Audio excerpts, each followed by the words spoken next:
One can be the touts, like non-stop persistent people asking you to buy things. And this can jade any traveler. Right now, I need to take a big time out. Right now, she's going because the selling and the touts just are non-stop. She's going so on camel ride right now.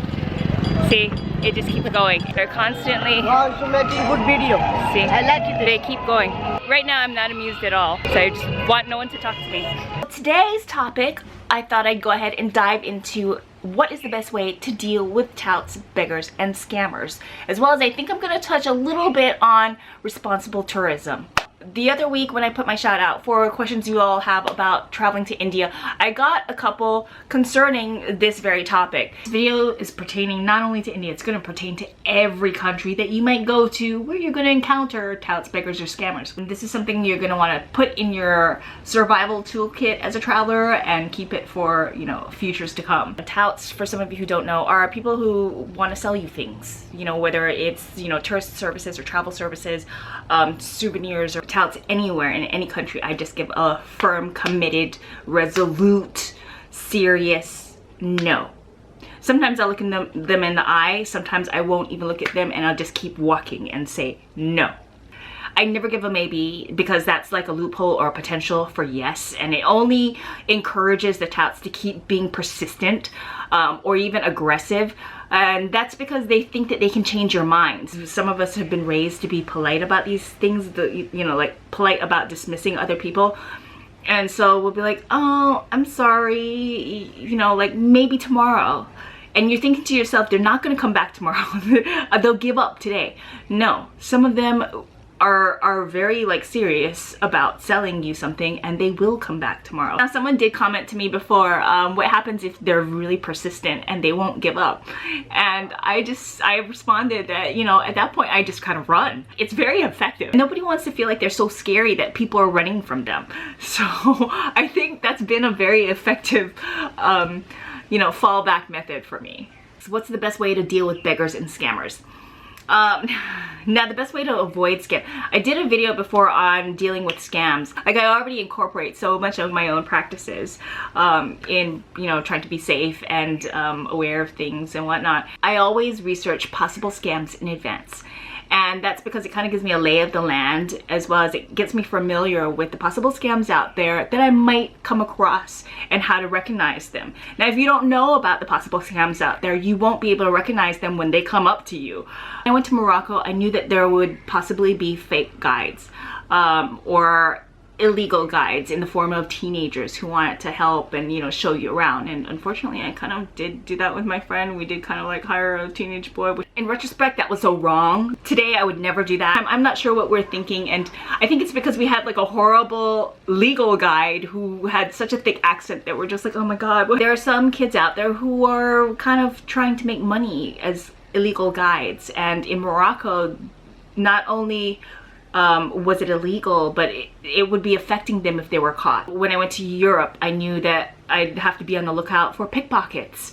And so like mentally each day I would prepare myself, like making sure that everything, you know, none of my valuables were sticking outside of my bag or outside of my pockets, and they were all kind of tucked in. In Delhi, there are tourism agency scams where, you know, a auto rickshaw or a rickshaw driver will take you to the tourism office, and it's really just kind of like a travel agent who's, you know, giving them a kickback or a commission. Me and my friends had gotten onto a scam tour in Delhi.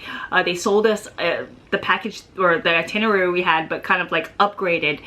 And if you all know my story, that's kind of how eventually I became like a solo traveler. India and Nepal were my first countries, you know, or my first solo trips, and that was quite by accident. I didn't prepare for it. I didn't know it was going to happen. In Thailand and in Southeast Asia, I knew that there would be possible scams of people trying to redirect me to, you know, like their own kind of tours by saying, or their own hotels by saying my hotel burned down, or that this site was closed for the day. Why not try this other place that I can take you to?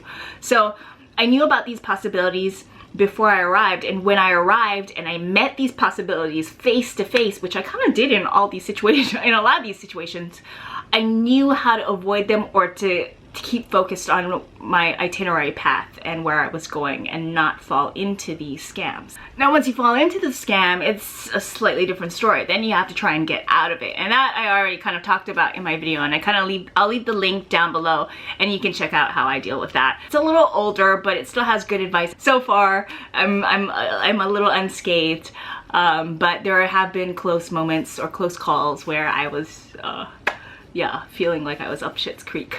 What is the best way to deal with beggars? Now, there's gonna be not only touts and occasional scammers, but beggars.